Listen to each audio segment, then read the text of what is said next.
How we doing, everybody? Hello, Good hello. evening, good afternoon, good morning, beautiful people, wherever you are. It's nice to see everyone. Happy New Year. Happy New Year. We haven't been on here in a while. We haven't been on here since 2020. 2020 is in the past. It's behind us. We can move on. We're putting that one to bed. Yeah.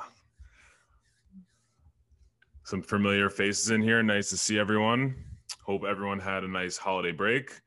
Jared is spending the beginning of his 2021 at a meditation retreat. Dr. Joe Dispenza is having an awesome time, learning a lot. So he will not be joining us today, but I'm with Kennedy, and we are here to chat with you all and answer any questions that you have.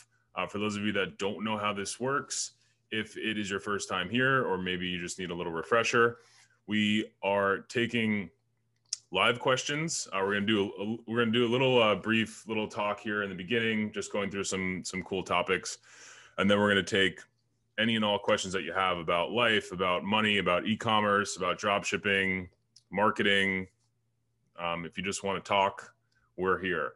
So raise your hand. There should be a little button where you can raise your hand virtually next to your name in the participants tab. So click on that now. If you want to ask a question, we'll just take whoever raises their hand first, right when I'm done going over the topic of the day, which you may have seen before or heard before. If you've been on these calls, I've talked about it a few times. It's something that is super important to me. I think it's like a fundamental concept of finding success in any avenue of life. So I'm going to go ahead and share my screen here. I've got something pulled up so I can show you guys a little bit easier. I'm a little bit more of a visual learner, and so I definitely appreciate the visualization here. I hope you guys do also. So basically the concept behind this is, it's called the plateau of latent potential. Really what it means is this is what most people expect to happen when they start working hard at something versus what actually happens. And I think it's a really important topic to discuss, especially right now around the new year, because people are setting all sorts of goals and New Year's resolutions, and I'm all for that. I do think that one thing that people don't really consider when starting a new habit or something that they're trying to maybe improve in their life is that it takes a long time, and the timing of these things is never going to be perfect. So the one reason I don't really like New Year's resolutions in particular, although I'm not bashing them, is because the timing's never going to be right to do something great in your life. You kind of just have to get started and push through the hard times. So by no means does that mean you should give up on your New Year's resolution. I'm just here to explain to you in a very practical sense what is almost guaranteed to happen as you go through whatever new journey you might be on.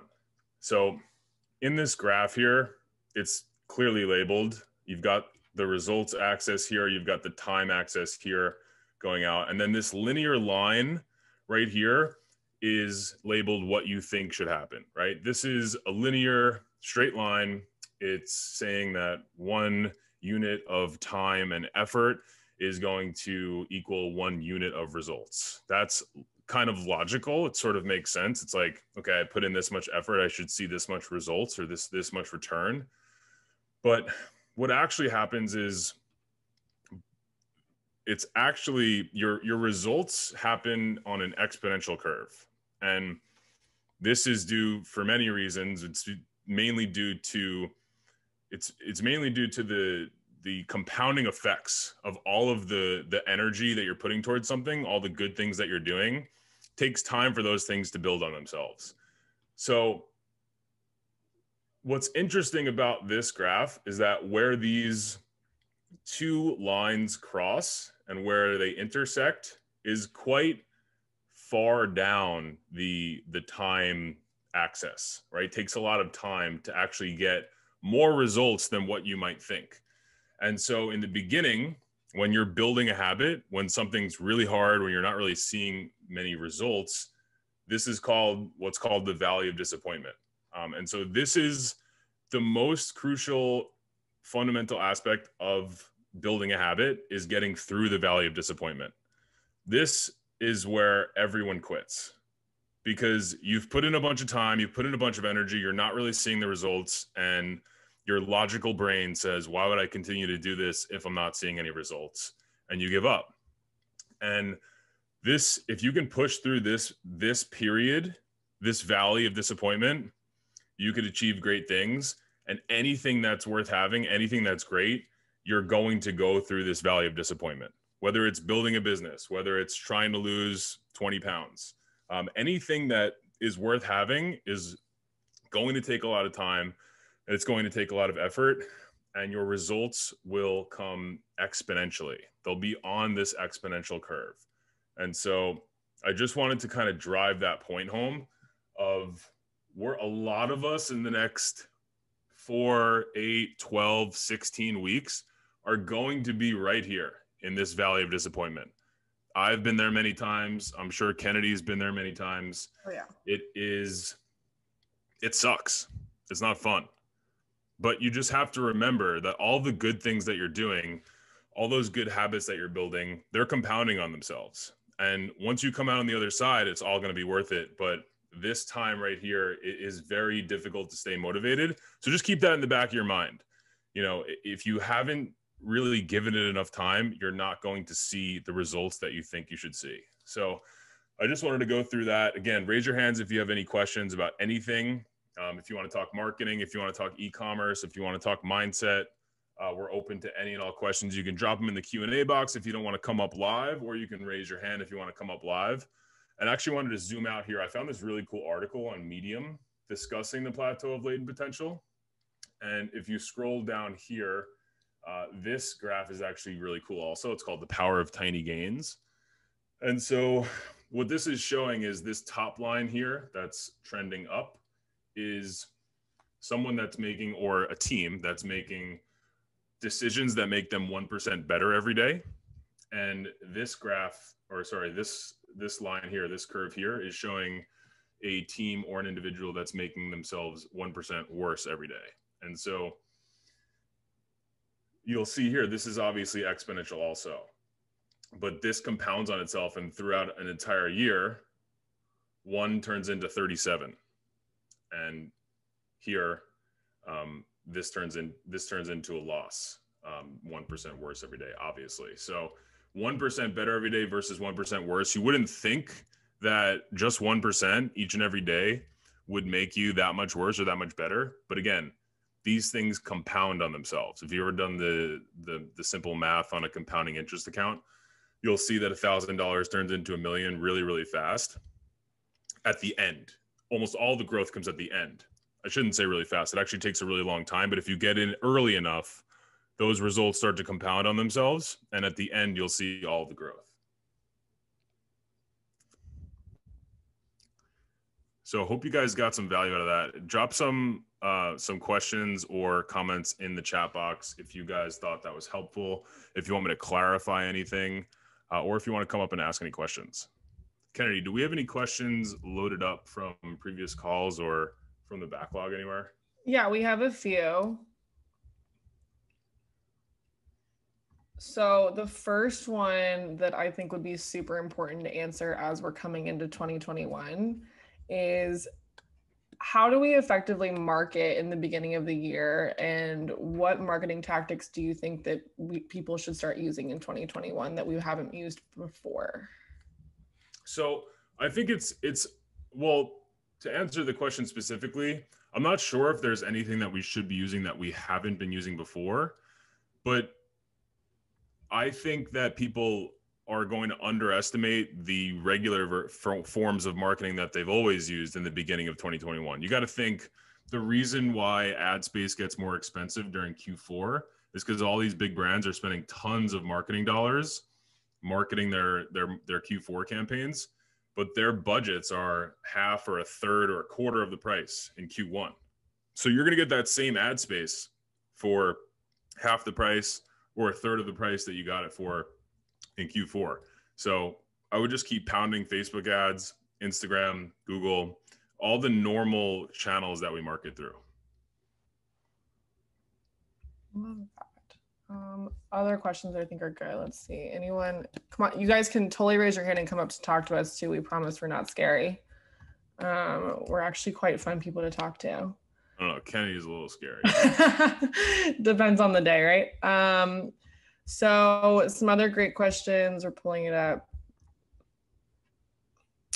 Someone asked how we touched on this on the last Zendrop live, but I think it'd be great to bring the conversation back to it as well. The process of finding winning products. So the question basically specifically asks, how can you determine winning products? And I know that that's a very broad question. So maybe we kind of tie it into strategies behind finding winning products over time.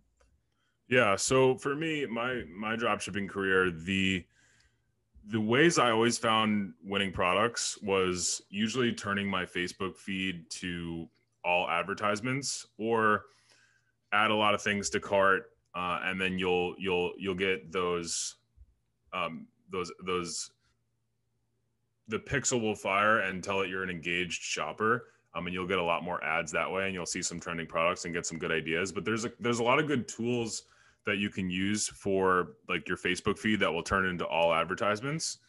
And you can go in and then check through those advertisers' Facebook page to see what else they might be selling and get some good ideas that way. That's how I've always found winning products. Kamal wants to talk. Cool. Hey, Kamal, what's up? Hello, hello. Hey, bro, how you guys doing? We're great. I'm doing great. How are you? Yeah, I'm doing great, man. And yeah, I just want to ask you on about something. And so like, I'm a huge Russell Brunson fan, and I follow his content, and this is really great. And what Russell mainly talks about is lead funnels and lead magnets, and like he says like you should send your traffic to a lead magnet funnel so that you can get their information like an email, and then send them through your value ladder after that. And so, and I'd like to know how we can actually apply that in with Shopify dropshipping, and like having an email list and a value ladder, and provide value as you also stay profitable. Yeah, that would be something really great to know. Yeah, cool. It's a good question. So basically the question was, if your ClickFunnels, the product that Russell Brunson owns, it drives people to what's called a marketing funnel, which is basically just we're trying to collect their information and then sell them on a product in the future. But a lot of Russell's tactics and a lot of people that use ClickFunnels are selling a lot of different things. They're very rarely selling physical products. A lot of people that are using ClickFunnels are selling physical products, but most people, you're referring to the value ladder, they're usually selling some sort of information product or some level of service, right? We're selling products here, so it's typically the funnel's a lot shorter. It doesn't take as much effort to get someone to buy a kitchen utensil that it might take for someone to buy a $999 course or an information product. So in that sense, the cost per acquisition is going to be much lower, which means it's going to be a much shorter process to get people to actually purchase on your website. But I think certainly it's very valuable to have some sort of funnel in place. So for example, you might want to, when sending people to your landing page, you might want to have a game that they can play to enter their email address to win a discount, or they get 10% off their first order if they enter their email address into the pop-up window that pops up. That way, even if they bounce from your website, even if they don't wind up purchasing anything, you have their email address and you can market to them later on. And so that visit to your website can actually convert future sales. So that's what I would say is crucial. And then obviously just building out retargeting audiences on Instagram, Facebook, and Google. So that's really low hanging fruit that I think some people do miss. Some people do miss that opportunity. Retargeting ads are almost always profitable. If you're not running retargeting ads on your store, you should get off this call and start running retargeting campaigns. Like, it is that important. It is a surefire way to have a positive ROI on any platform that you're advertising on. So if you don't know how to do that, check out Zendrop Academy. It shows you all about how to run campaigns, and we definitely cover retargeting in detail in the Zendrop Academy. So that's in your account if you're a pro member. This one's super relevant. So let's talk about Chinese New Year delays for Zendrop. Cool. So for those of you that don't know, every year there's a huge holiday in China. It's their Lunar New Year. So it's their national holiday. They get together and they party for about 2 weeks. It's pretty wild. And during that time, a lot of factories and other offices in China will take an extension of that holiday. So they'll actually be off for like a week beforehand and a week after, which typically impacts the dropshipping space a lot, right? Obviously, we're selling these products from Chinese factories, and if they are off, we can't purchase any products. So what we're actually doing this year, and you'll see some emails coming into your inbox, you should have seen a couple already, and throughout the next week, you'll see some, but we are doing things a little bit differently this year. We are staying open. Our warehouses in China and our fulfillment team and our sourcing team, they're all staying open and working throughout Chinese New Year. The only hiccup is that we can't purchase any products from factories during that time. So typically what happens when you place an order on Zendrop is we will actually purchase the product from the factory right when you place the order, and then we'll ship it to our warehouses. We'll break it down, repackage it, put your customized thank you cards and your branding in the packaging, and ship them out to your customers in 1 to 3 days. We don't have that opportunity during Chinese New Year because we can't purchase products from these factories because no one's working at the factories. But what we can do is, if you want to continue to drop ship through Chinese New Year, which I highly recommend, it's a great time to drop ship. Nobody else is drop shipping because they can't purchase any products from the factories, is to buy inventory in bulk. And we're running a special promotion this year where you only have to put 30% of the cash for the bulk inventory down up front. So you pay 30% of the total amount of units that you want to purchase. We'll purchase all of that inventory for you, 100% of it. And then we can set you up through a private listing on Zendrop with that inventory, and you will only pay as you go from there. So if you are interested in bulk inventory, contact our support team. We'll get you a quote. We'll get you sorted out. And again, a great time to drop ship because no one else is drop shipping. They literally can't drop ship. It's impossible to drop ship unless you purchase bulk inventory. And a lot of people don't have the cash flow to purchase bulk inventory, but we want to enable our sellers to be able to sell during Chinese New Year. And so we're offering that promotion this year. So definitely take advantage of it if you're in a position to. So a good follow-up question. So with Valentine's Day around the corner, do you go broad with your audience or not? Good question. So typically it depends where you're advertising, but typically on Facebook, I do like to go broad just because their algorithm's getting so good, especially if you have a seasoned pixel. It's almost always worth it to go broad because you're going to be paying less for that audience because you're going broad. Obviously, as you narrow down, it's going to get more expensive. And Facebook's really good at finding you buyers. So if you have a new pixel, I might try to go a little more narrow, but still keeping it pretty broad, probably between 1 and 5 million for the audience. But if you have a seasoned pixel, I mean, US 18 plus works like a charm if you do have a seasoned pixel. So kind of depends on where you're at. But if you are seasoned and have that seasoned pixel, I would go broad. Cool. John asked, so in a recent email, we stated a guide and a plan to deal with Chinese New Year in addition to buying from Zendrop. John, we actually do have a blog post out on our website right now, kind of giving our expertise and 2 cents on how to deal with drop shipping through Chinese New Year. And then we also have another one actually going out tomorrow all about shipping specifics. So that is where those resources are. Cool. So Marvin actually asked a good question here.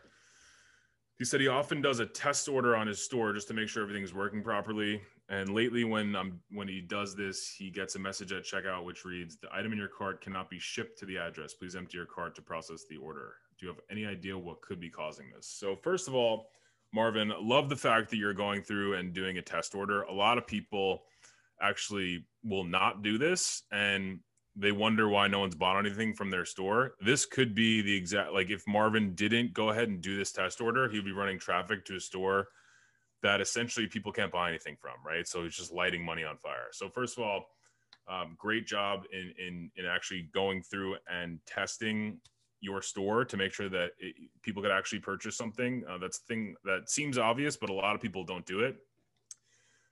I don't know exactly what could be happening. I think something with the shipping zone restrictions could potentially be the reason. I would reach out to Shopify support and try to square it away. They have a really awesome support team that is usually really good at helping you. If you can't figure out the problem on your own by looking at Shopify's help center, they also have a really awesome help center. So I would look at the help center to see if you can get a solution to that as soon as possible. And then if you can't, then reach out to customer support on Shopify. But I do think it's probably something to do with the shipping zones. So you might want to start there. Is Pinterest ads a waste of money? So I've actually never advertised on Pinterest. I don't know from experience, but I do know some people that have had success using Pinterest. It's really like anything else. I think you're still going to get the best bang for your buck right now on Google, Facebook, and Instagram.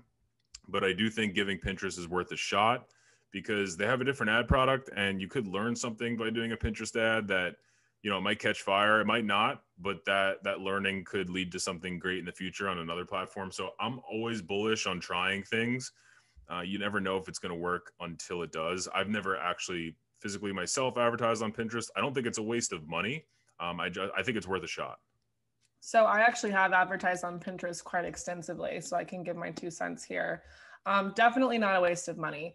The difference between Pinterest and Facebook and Google Ads is Pinterest is definitely a more niche search engine. Pinterest is not a social platform. It is, people use it as a search engine. So really keeping that in mind when you are deciding which products you want to market on Pinterest. Because people are searching for information. They're searching for resources. They're not just scrolling through and they're not going to impulse buy something based on leisurely scrolling social media. Additionally, the aspect ratios and guidelines for Pinterest ads are very different from Facebook, Instagram, and Google. So before you invest any money on a Pinterest ad, I would do extensive research in terms of what they require. Also, their audience is very different. So really, I don't think it's a waste of money, just like Brad said. There's nothing wrong with investing in ad space, specifically if it's going to align with your audience. Just do your research because you don't want to be throwing away money on something that you don't know about. Cool. We have one here about the AliExpress import process. Is it possible to improve the process by getting a quick check by fulfillment team as to if the product can be supplied by Zendrop? The last 2 imports I've sold that advised cannot be supplied. Then they have to be refunded to the customer. Any suggestions? Yep. So essentially what we're doing when we import the product from AliExpress is we are scraping the data on the AliExpress page to get the listing up on Zendrop for you. And then once that sale is made, we're looking to source it. We can source about 85 to 90% of AliExpress products. Sometimes it's not possible for a variety of reasons. The reason that we don't source them prior to, we actually used to do that. And the reason that we don't do it anymore is because we just weren't able to keep up with the demand of the amount of products that wanted to be sourced. So to offer everyone a better experience, we had to find a way around that. And this is the way we found. So this is the best possible solution that we have so far. The other option would be to not be able to source close to 95% of products that you guys want to get up there and sourced. So I know it's not a perfect system, but it is the best possible solution that we could come up with. And I you know, of course, apologize about those products that weren't able to be sourced. You might be able to find them elsewhere if you're looking like through Alibaba. I know it's not a great option, or maybe another supplier, but there's usually a reason why it can't be sourced. It's not really a sustainable product to dropship with. Cool. I think this has to do with back to our Chinese New Year conversation, but can you discuss the private listings? Sure. So on Zendrop, all the products you see are public listings. We do have a feature that we've built into Zendrop to enable private listings. And so for scenarios like this, where if you're actually purchasing inventory, you wouldn't want us to offer up all of the inventory that you purchased on a public listing, right? So some people do want to purchase inventory, and there are other scenarios where we need to have private listings. So essentially what we would do is we would create a private listing just for you and share that listing with you. And so you'd be the only person that would be able to access that listing. And so you would be the only one selling the inventory that you have. So it's just a hidden link on Zendrop that gives you access to use the platform without anyone else being able to access that product. Anyone have any New Year's resolutions that they want to drop in the chat here, or come up and talk to us about your New Year's resolutions? Kennedy, do you have any? Yeah, I actually have two. The first one being saying no more often. Obviously within reason, but saying no more often, and also making sure that I make time for my spirituality. Awesome. Well, let's double click on that first one, right? Because I think that's really interesting. I actually think that's one of the more important tools to be able to accomplish all the things that you want to accomplish, is to be able to gracefully say no to things. Agreed. And I'm definitely a type of person who loves to be involved in a lot of things. So I end up over committing and falling short because of it. Or I'm a people pleaser at the same time and just don't want to say no because I don't want to hurt people's feelings. But ultimately it creates, you're presenting the not a great version of yourself through not saying no when you need to. And so the person people are seeing is not who you want to present as. So basically I read this book and I am blanking on the name, but my therapist mother gave it to me, and it's all about the process of when to say no and when not to say no. And it's literally the three questions are, is this an obligation I have? If it's a yes, you have to say yes. It's a no, you move on to the next question. Does this request make me feel good or make me feel stressed? The answer is it makes you feel stressed. The answer is no. If it makes you feel good, then the answer is yes. And then the last one is, will I benefit from saying yes to this? So when you go through those three questions, it's very easy for you to, in an analytical way, decide to say no instead of with your feelings. Right. Yeah, I think it's really important, because if you say yes to everything, you're giving everyone in your life like 30% of Kennedy. Of course, yeah. Mm-hmm. Maybe even less. You know, I just threw an arbitrary number out there. But if you're saying no to the things that might not be super essential or something that you really are passionate about doing, you can give 100% of Kennedy to all the things you said yes to. So you're actually making more meaningful connections with the people and the things that you commit to and say yes to, and like going all in on those things, rather than being spread out in a million different directions, just doing things to please other people. 100%. Yeah, I could not agree more with that. What are your New Year's resolutions? I have one New Year's resolution, and it is to meditate every day. So for me, I'm just a better human being after I meditate. And so I try to do it first thing in the morning.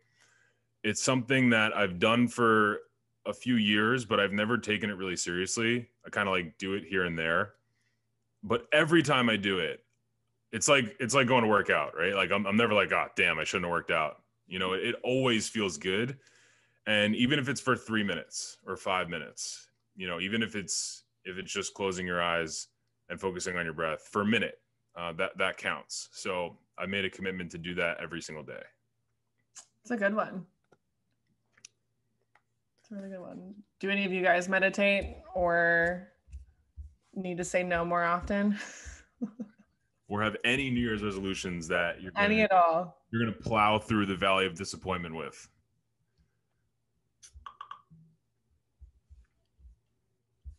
All right, we can pull from the other questions too while people are thinking about their New Year's resolutions.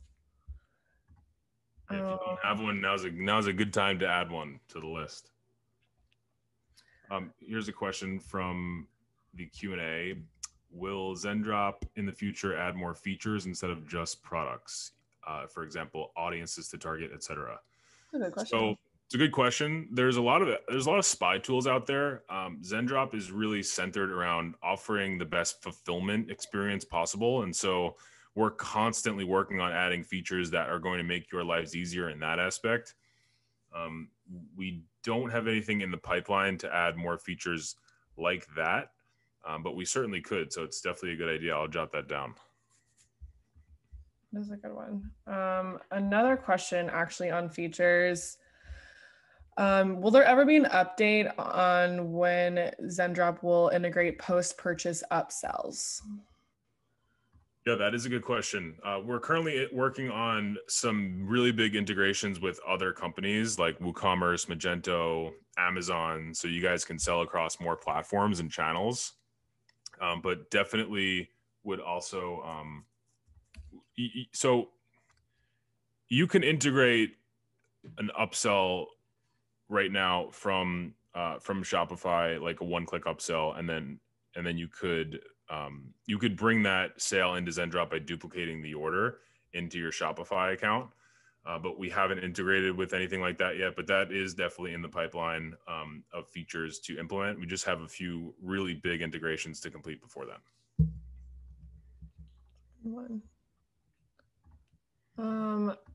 This question might have been asked before in another live, but it's a good one, so I'll bring it up again. When running Facebook ad campaigns, how do I deal with negative comments or comments on the ads from customers that mention another store that offers the same product at a cheaper cost? Yeah, so there's a couple different strategies here. You're not going to want to hide or delete all of those comments because Facebook doesn't like when you do that for obvious reasons.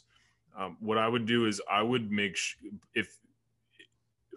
sure that you have some keywords highlighted that you ban from your ads. And so if those keywords are in the comment, that Facebook user actually won't be able to comment on your Facebook post at all. So ads like cheaper or lower price, or I got, anything that you can think of that someone would be, whatever you're trying to avoid.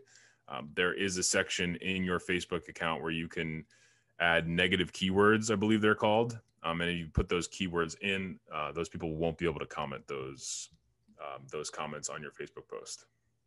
That's what I would do. This one's a good one. Is there a resource where we can view the top sellers on Zendrop and learn from the best of the best? I'd love to see and get inspiration from those who are finding a lot of success with your platform. Yeah, that is a great question. And it's something that we've sort of morally here on the leadership team at Zendrop, we've morally been toying with this idea because obviously, people that are selling a lot of volume, sometimes they're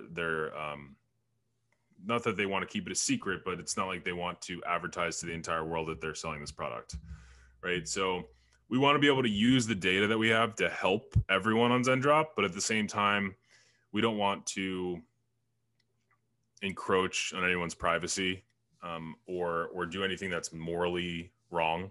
So we're still weighing our options on what the best route is to take with the data that we have. We certainly want to help you, but again, like I said, we certainly also want to respect everyone's privacy that's on Zendrop. So that's still in the backlog. That's still in the works on how we can use the data that we have to help everybody while simultaneously respecting everyone's privacy.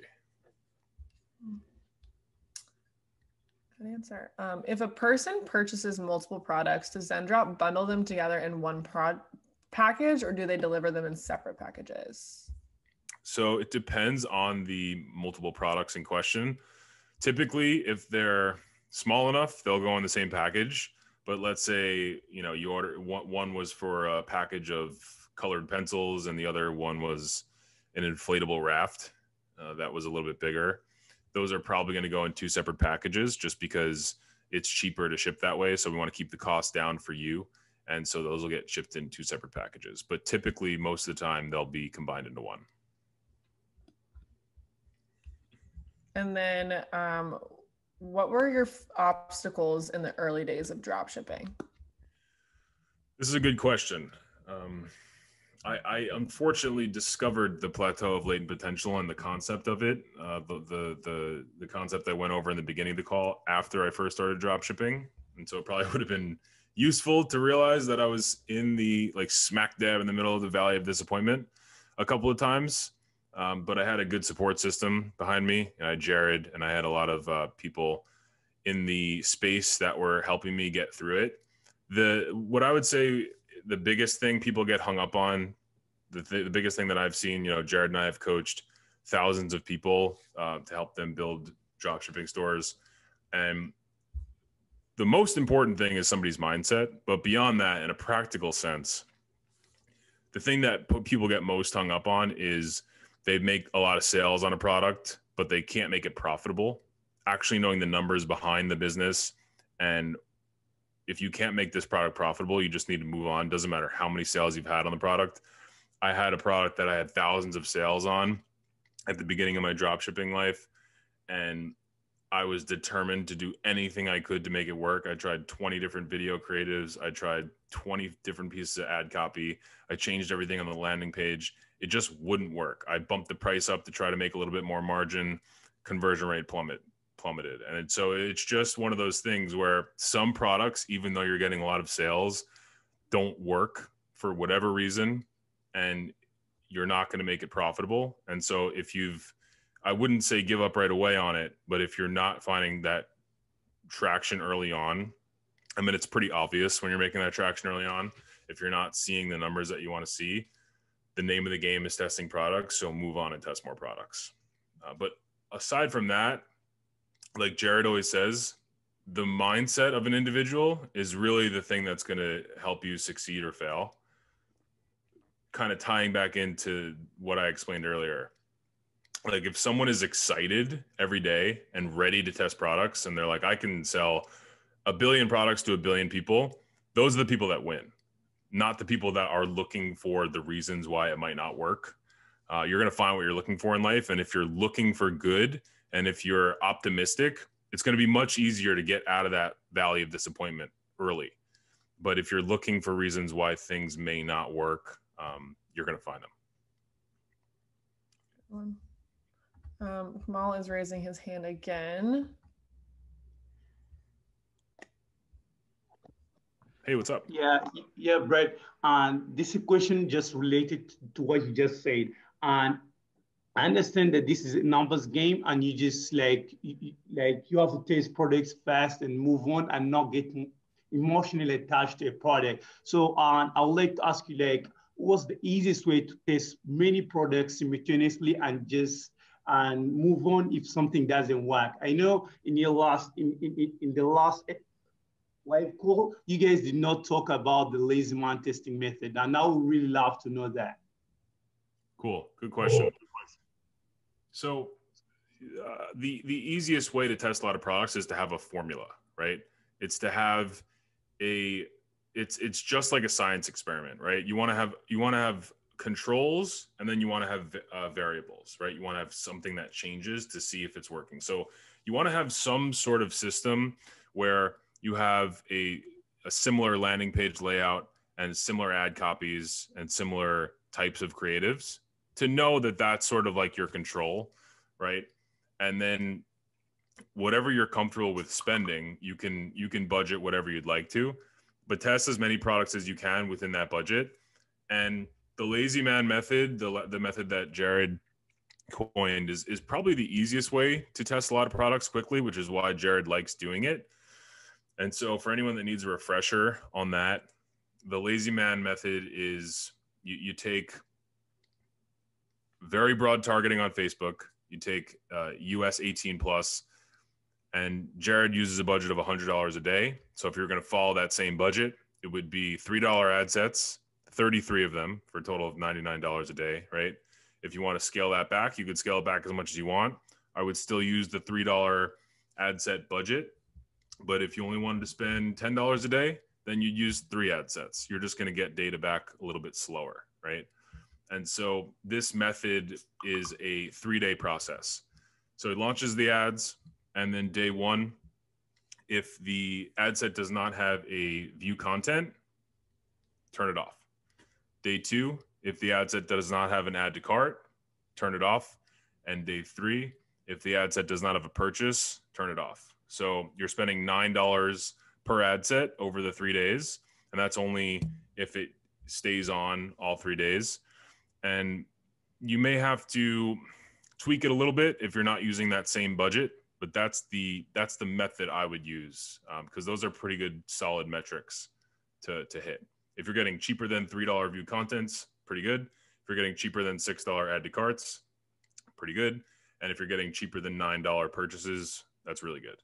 So if the product has some traction and you've gotten some sales through that method, you can start to duplicate those ad sets horizontally and continue with the method, and then just kind of scale it out from there. Good breakdown. How many of you guys have heard of the lazy man testing method or used it before? You should put it in the chat if you have. Or come up, discuss your ad strategy, what you feel like you could be improving on, what you feel like you maybe are really good at that you want to share. We want to make this collaborative. So if you guys want to come up and ask questions, throw your New Year's resolutions in the chat. Ross asked, would you recommend testing low, medium, or high ticket products? Ross, I have a couple of follow-up questions here. Do you want to jump up live, or do you want me to just answer from what I know here? Because I'd like to ask a few more follow-up questions to get a little more in depth. If you want to come up and talk, just go ahead and raise your hand. Kennedy will call you up. Cool. Hey, Ross, what's going on, man? Hey guys, how you doing? Great. How are you? Good, man. Awesome. So the question was, would you recommend testing low, medium, or high ticket products? So my follow-up question would be sort of like, what's your budget? Do you have one set up already? Not really. I mean, I kind of just trying to figure out, because I have tested a range of different products, and I find that the high ticket ones, I just don't really get any traction on them. And with the low ticket, like the margins are just too low to really make a profit. So although I can sell products that are low to medium, it's just hard to find ones that are at a good price to have good margins. Got it. Cool. Yeah. So you'll find that the sweet spot for dropshipping is typically low to medium products, like you've found. The reason why I think you may not be seeing traction on the higher ticket products is because a higher ticket product is going to have a higher cost per acquisition. So it's going to cost me more to get a customer to buy a couch, a $900 couch, than for me to get someone to purchase this lipstick or this chapstick. It's just a fact, right? A $20 product is going to cost much less to get a cost per acquisition than a much more expensive product. So kind of also why I asked you what your budget was, because if you don't have a huge budget, which, a lot of us don't, it's totally fine. But you're not going to see a lot of traction if you're looking to market high ticket products, because $900, and you might not be testing products that are this high ticket. I'm just sort of giving an example, but the CPA on a $900 product might be $500. The profit margins are a lot higher. So that enables companies to make a profit while having a $500 cost per acquisition. But that may be why you're not seeing so much traction, because a $200 product, you might be on a profitable campaign, your CPA might be $75. And so to test that product, you're going to need a lot of cash. Yeah, understood. Yeah, I think the main problem has been with me. I've tested. Well, I've gotten to a point where I've got a product selling, say, every day, but then to sort of, like I said, a low to medium sort of product, and I try to like increase the price, and but I just can't get to a point where it's profitable day after day. That's been the struggle. Yeah, that's sort of what I was alluding to earlier, where some products, for whatever reason, they just don't work. And it's probably time to move on to the next one because, like I said, you try to increase the conversion rate, you know, it's just not working for whatever reason. You try to increase the price, conversion rate plummets. So for some reason, some of those types of products just don't work, and it's time to move on to the next one. But I do think the sweet spot that you'll find is going to be sort of low to medium ticket in that $20 to $60 range. High ticket dropshipping certainly works also, but like I said, you'll need a little bit more budget. It's also a little bit more intent based, so the marketing strategies are a little bit different. And so for low and medium ticket, you're going to find impulse buying works great. Instagram, Facebook ads, maybe Pinterest. Although Kennedy alluded to, that's more of like a search engine. But for those higher ticket items, those are going to be much more intent-based purchases. When people are spending more money, they're much less likely to buy something on an impulse. They're spending a lot of their hard-earned money. They're going to want to do some research on this product. They're going to want to see a lot of product reviews. They're probably going to go to Google to try to see if they can get the best deal on it, which company manufactures it the best, has the highest quality for the best price that they can get. So there's going to be a lot more research that goes into that buyer's purchase rather than that low to medium ticket impulse buy. Okay. Yeah, cool. Makes sense. I had a follow up on that also. So when you are starting to see traction, like say, I don't know, 2, 3, 4, 5 orders a day, but it's not quite profitable yet, would you then invest in, say, like custom content, like improving your product page is probably a good one as well, getting your own images, like hiring a photographer, do that kind of thing? Like, would you recommend doing all that? Do you think that will improve your, I guess if you're not got a good margin, it's going to be an uphill battle the whole time. Well, yeah, it's a good question. Thoughts on that? It's a good question. I think that it's not necessarily an uphill battle the whole time. I would say that there's 3 main stages of testing and scaling a product. The first one is to see if you're going to get any traction, right? Which it seems like you're kind of through that phase with this product. The second one is going to be optimizing. So here you're going to do exactly what you just suggested. You're going to get your own images. You're going to test a bunch of different creatives, maybe make some tweaks to your landing page to see if you can increase the conversion rate, maybe start offering a little bit different offer on your landing page, like buy 2, get 1 free, to try to increase your average order value, to try to make it profitable. That's the optimizing stage, because as you start to scale, if you're ever going to get to that point, you're going to make less of a return as you spend more money. So the first stage, which it seems like you're through with this product, is let's see if this product has traction. The second stage would be optimizing, which is how high can I make my conversion rate? How high can I get my average order value? How efficient can I be on Facebook to drive traffic to my landing page and my website? How much can I optimize this machine that I'm building to get people from Facebook to my website and spend money on my website? So how much can I optimize that process, which is definitely when you want to start testing different creatives, getting different images, tweaking copy, testing a bunch of different copy, maybe trying to find new niche audiences with more targeting. And then once you see from there, that's sort of the main breaking point on most products. It's either going to work or it's not through that stage. And if you're still seeing the traction and you're actually making a profit on those orders every day, then you can start to spend more money and scale. I think that's what most people sort of miss, that optimizing stage. Yeah, cool. Thanks, Brad. Awesome. Thank you. Appreciate it. All right. Anyone else want to come up and chat?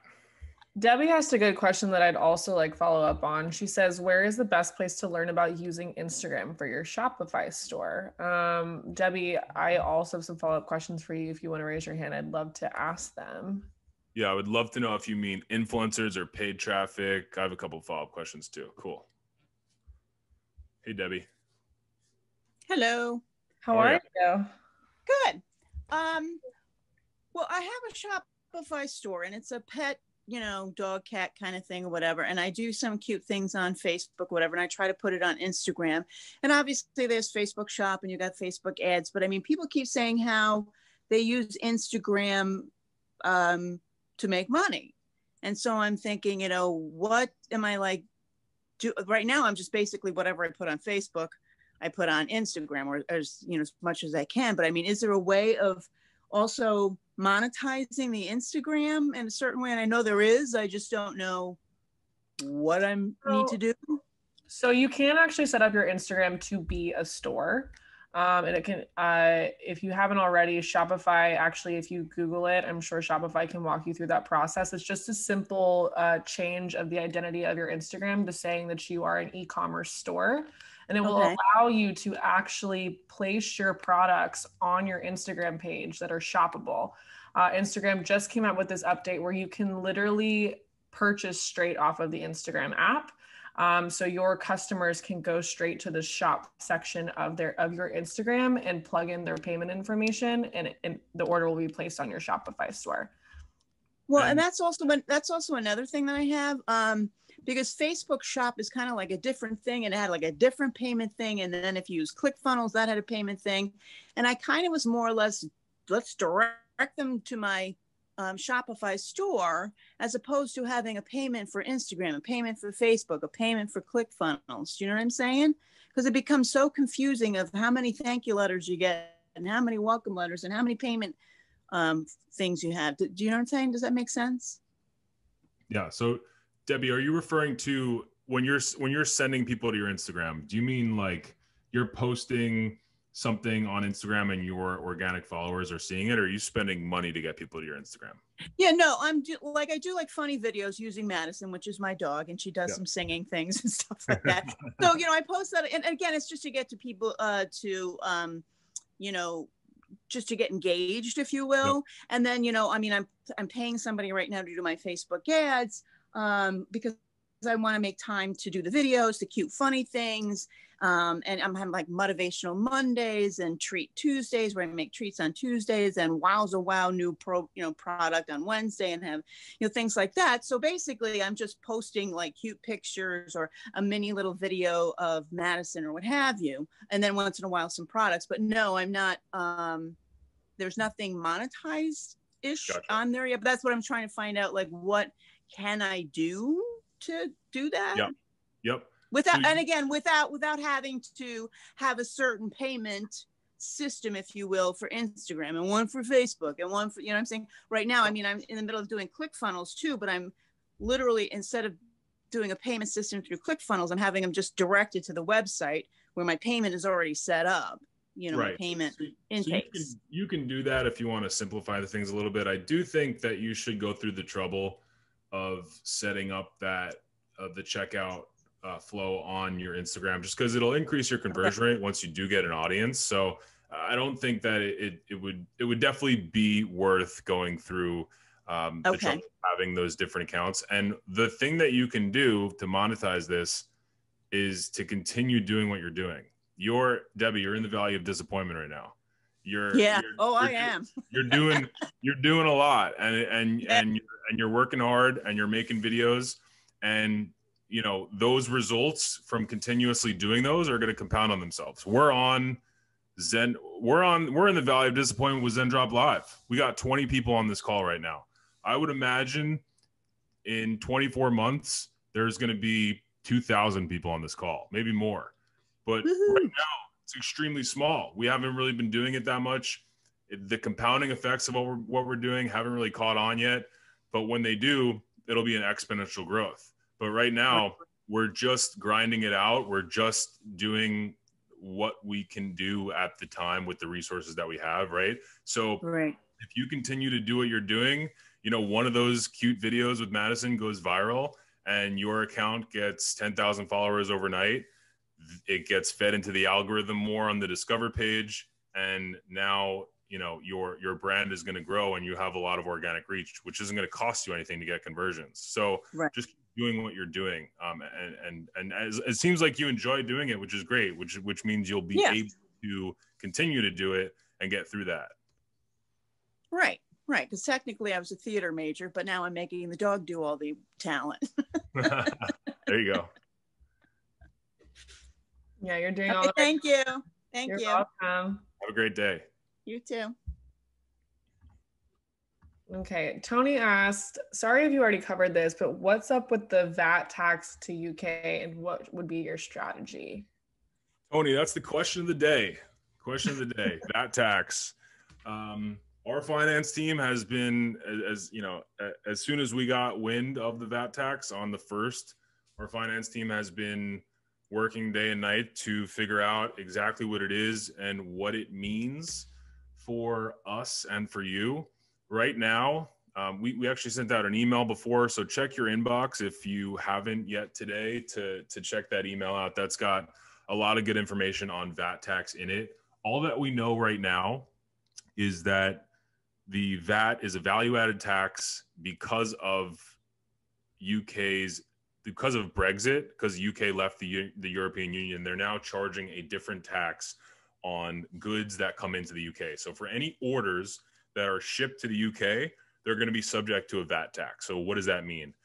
That means someone's liable to pay that tax. So at the current moment, we are applying for VAT in the UK. And once we get approved for VAT, you'll have the option to either pay that tax on Zendrop. So to pay that fee for the additional orders, we're obviously not making any money on that transaction. We're just going to be liable for that VAT tax when the time comes next year to pay taxes on this calendar year, or you're going to be able to enter your VAT ID into your Zendrop account.